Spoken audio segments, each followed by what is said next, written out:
Hello friends and welcome back to RSL tutor. मैं हूं इमरान सैयद और फोटोशॉप की नई क्लास के अंदर आपको वेलकम करता हूं। और आज की जो क्लास है वो फोटोशॉप की कॉमन फाइल्स के ऊपर होने वाली है कि वो कौन सी कॉमन फाइल्स हैं जो कि हम लोग डेली बेसिस के तौर पे फोटोशॉप के अंदर इस्तेमाल करते हैं, ओपन करते हैं और यूज़ करते हैं। सो लेक्चर स्टार्ट करने से पहले आपसे रिक्वेस्ट करूँगा कि इस पूरे लेक्चर को जो है आपने एंड तक देखना है, क्योंकि अगर आपने इस पूरे लेक्चर को एंड तक नहीं देखा तो ज़रूर कोई ना कोई इन्फॉर्मेशन आप मिस कर देंगे और जो कि आगे जाके आपको थोड़ी सी उसमें प्रॉब्लम हो सकती हैं। लेक्चर की तरफ जाने से पहले आपसे रिक्वेस्ट करूँगा चैनल को सब्सक्राइब कर दिए, साथ ही मौजूद बेल आइकन को भी क्लिक कर दें ताकि आने वाली हर नई वीडियो की नोटिफिकेशंस आपको इजीली रिसीव हो सकें। तो विदाउट फर्दर वेस्टिंग टाइम चलें स्टार्ट करते हैं आज के इस लेक्चर को।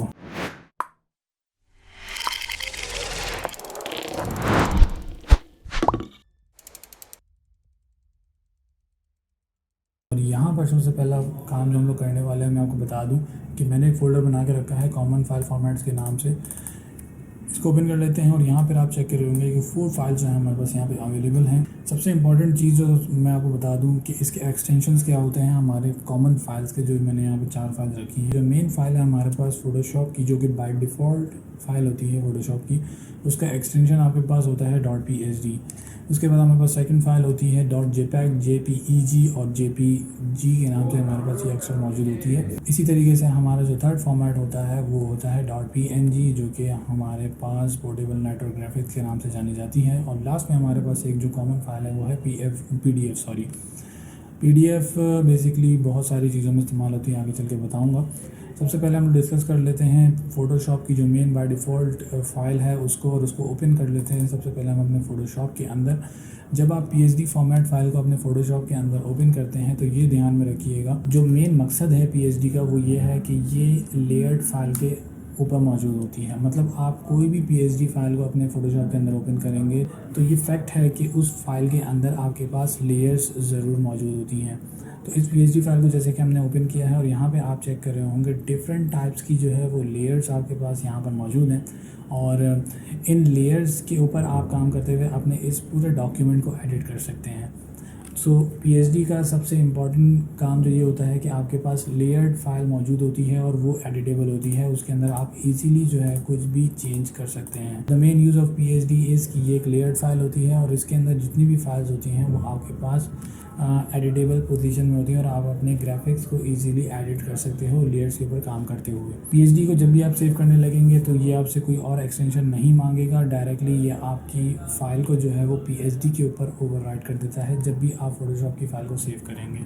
ठीक है, इसके बाद हमारे पास जो सेकंड फाइल है इसको क्लोज़ कर लेते हैं यहाँ से और अपनी सेकंड फाइल को ओपन करते हैं, जो कि है JPEG के नाम से। इसको ओपन कर लेते हैं अपने फ़ोटोशॉप के अंदर और जैसे ही आप इसको ओपन करेंगे तो ये याद रखिएगा कि मैं पहले भी डिस्कस कर चुका हूँ JPEG के बारे में कि JPG जो है वो बेसिकली एक रास्टर बेस्ड इमेज होती है। आप अपने इस डॉक्यूमेंट को फोटोशॉप के अंदर ओपन करेंगे तो यहाँ पर आपके पास इंडिकेशन आएगी बैकग्राउंड के नाम से और एक छोटा सा लॉक जो है इस लेयर के ऊपर लगा हुआ होता है, जो कि एक इंडिकेशन है कि आपकी जो ये फाइल है ये बेसिकली सिंगल लेयर्ड फाइल है और इसके अंदर आप कोई एडिटिंग नहीं कर सकते। एडिटिंग इन द सेंस कि आपका जो ये डॉक्यूमेंट है इसके अंदर जो भी चीज़ें आपके पास डिस्प्ले हैं, जैसे कि यहाँ पे टेक्स्ट है, यहाँ पे कार्टूनिक कैरेक्टर हैं, तो इनको आप मूव नहीं कर सकते, रिमूव नहीं कर सकते, चेंज नहीं कर सकते, क्योंकि ये सिंगल लेयर फाइल है। हाँ, इसके अंदर एडिटिंग आप तब कर सकते हैं जब तक आप फोटोशॉप के टूल्स को इसके ऊपर अप्लाई करके या कोई और नई चीज़ क्रिएट ना कर लें। ठीक है, JPEG की जो फाइल है जब आप फोटोशॉप के अंदर ओपन करते हैं और जब आप इसको सेव करने की कोशिश करेंगे तो ये याद रखिएगा कि ये फाइल .psd के फॉर्मेट में बाय डिफ़ॉल्ट सेव होने का ऑप्शन आपको दे। ठीक है गाइस, तो इसको हम यहाँ पे क्लोज कर लेते हैं और फिर मूव करते हैं अपनी थर्ड नंबर की फाइल पे, जो कि PNG पोर्टेबल नेटवर्क ग्राफिक्स, जो कि आप कहीं भी वेब ग्राफिक्स के साथ इस्तेमाल कर सकते हैं। तो सबसे पहले इसको ओपन कर लेते हैं फ़ोटोशॉप के अंदर और देखते हैं कि इसके अंदर डिफरेंस क्या है। ठीक है, हमारी फ़ाइल यहाँ पर ओपन हो चुकी है। जब भी आप PNG फाइल्स को ओपन करते हैं तो उसके अंदर ये फैक्ट है कि 100 आउट ऑफ 80% चांसेस हैं कि आपके पास ट्रांसपेरेंट बैकग्राउंड आपके इस फाइल के अंदर ज़रूर मौजूद होता है। तो जब भी आप PNG फाइल जो है बनाते हैं तो उसके अंदर एक ये रूल अप्लाई ज़रूर होता है कि आपके डॉक्यूमेंट के अंदर कोई ना कोई चीज़ ट्रांसपेरेंट ज़रूर होगी। ट्रांसपेरेंट इन द सेंस क्या होती है, मैं आपको यहाँ पे बता देता हूँ। फोटोशॉप के अंदर जो है वो ओपन की है तो यहाँ पे आप चेक कर रहे होंगे कि यहाँ पर टेक्सचर जो है आपको नज़र आ रहा है इस फाइल के बैकग्राउंड पे, क्योंकि ये एक ट्रांसपेरेंट लेयर्ड इमेज है ठीक है।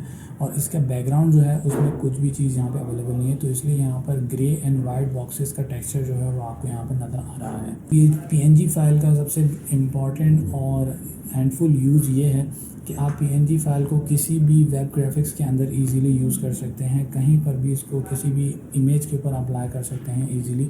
जैसे कि अगर मैं यहाँ पर कोई भी एक कलर्ड सॉलिड लेयर बनाता हूँ तो उसका क्या फ़ायदा होगा मुझे यहाँ पर PNG का, कि मेरा जो ग्राफिक्स है वो वहीं के वहीं है, लेकिन इसके बैकग्राउंड को मैं किसी भी तरीके से चेंज कर सकता हूँ ईज़िली। अच्छा, PNG के अंदर एक और चीज़ याद रखिए, जो चीज़ें JPEG की फ़ाइल के ऊपर अप्लाइड थी वही PNG भी अप्लाई होती हैं, कि मतलब आप इसके अंदर भी कोई एडिटिंग नहीं कर सकते। सिर्फ और सिर्फ इसका फ़ायदा ये होता है आपके पास PNG फाइल का कि ये ट्रांसपेरेंट लेयर्ड इमेज होती है और आप इसको किसी भी वेब ग्राफिक्स के ऊपर या कंप्यूटर ग्राफिक्स के ऊपर इजीली यूज़ कर सकते हैं। PNG फाइल को भी आप उसी तरीके से सेव कर सकते हैं जैसे मैंने आपको JPEG के बताया था कि जब भी आप सेव करना चाहें तो इसको बाय डिफ़ॉल्ट PSD में इजीली सेव कर सकते हैं। चलते हैं हमारे लास्ट फाइल फॉर्मेट की तरफ, जो कि हमारे पास है PDF के नाम से। PDF फाइल बेसिकली आपके पास ज़्यादातर जो है वो इस्तेमाल की जाती हैं डॉक्यूमेंट्स के लिए। आपके पास जो प्रिंटर्स होते हैं बेसिकली वहाँ पर आप PDF फॉर्मेट की फ़ाइल जो हैं वो as a document readable file के लिए आप इस्तेमाल करते हैं। PDF फाइल के अंदर जो है ज़्यादातर रास्टर्स, वेक्टर्स, टेक्स्ट कैरेक्टर्स और different kind of layered pages जो हैं आपके पास मौजूद होते हैं। PDF को जब आप फोटोशॉप के अंदर ओपन करते हैं तो वो किस तरीके से रिएक्ट करता है वो पहले चेक कर लेते हैं यहाँ पर। जैसे कि मैं अगर इसको ओपन करता हूँ अपने फ़ोटोशॉप के अंदर तो हमारे पास यहाँ पर एक डायलॉग ओपन हुआ है, डायलॉग बॉक्स ओपन हुआ है और इसके अंदर हमारे पास क्या इंडिकेशन है, यहाँ पर लेफ्ट हैंड साइड पे आप देख रहे होंगे पेजेस, इमेजेस एंड 3D। हमारे पास यहाँ पेजेस के ऊपर चेक लगा हुआ है क्योंकि इस फाइल के अंदर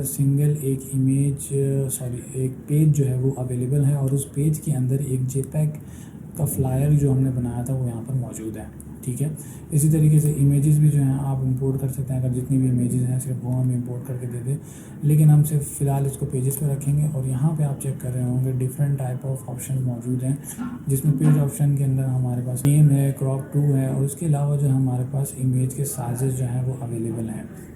तो इसको यहाँ पे सिंपली जो है मैं कोई चेंजेस नहीं करूँगा और सिंपल इसको ओके कर दूँगा तो मेरे पास एक वही टाइप की फ़ाइल ओपन हो गई है जिस तरीके से मेरे पास JPEG फाइल जो है वो यहाँ पर ओपन हुई थी, ठीक है। तो ये कुछ कॉमन फॉर्मेट्स थे जो कि मुझे आपको बताने थे इस लेक्चर के अंदर। सो गाइस, उम्मीद करता हूँ कि आपको ये लेक्चर जो है वो कम्प्लीटली डिटेल में समझ में आ गया होगा कि वो कौन सी कॉमन फाइल्स हैं जो ज़्यादातर हम लोग फ़ोटोशॉप में डेली बेसिस पे इस्तेमाल करते हैं। मैंने अपनी पूरी कोशिश की है वो तमाम चीज़ें आपको जो है वो समझा दूँ इस लेक्चर के अंदर कि वो कौन सी कॉमन फाइल्स हैं जो ज़्यादातर हम लोग फ़ोटोशॉप के अंदर इस्तेमाल करते हैं। वैसे तो बहुत सारी कॉमन फाइल्स हैं जो कि हम लोग फ़ोटोशॉप के अंदर इस्तेमाल करते हैं, लेकिन ये वो बेसिक फाइल्स हैं जो ज़्यादातर आप डेली बेसिस पे इस्तेमाल करेंगे और बाकी की जो फाइल फॉर्मेट्स हैं वो आगे चल के जो लेक्चर्स होंगे हमारे उनके अंदर मैं कवर करने की कोशिश करूँगा और जो भी रिमेनिंग फॉर्मेट्स या टाइप फाइल्स हैं उनको मैं आगे चल के आपको डिटेल में बताने की कोशिश करूँगा। अगर वीडियो पसंद आई है तो काइंडली सबसे पहले इसको शेयर कर दीजिए अपने फ्रेंड्स के साथ और लाइक कर दीजिए। और साथ में फिर से रिक्वेस्ट करता जाऊँगा कि आप अगर अभी नए हैं इस चैनल के ऊपर तो काइंडली चैनल को सब्सक्राइब कर दीजिए और साथ ही मौजूद बेल आइकन को भी क्लिक कर दें ताकि आने वाली हर नई वीडियो की नोटिफिकेशन आपको ईजिली रिसीव हो सकें। टिल देन टेक केयर, अल्लाह हाफिज़।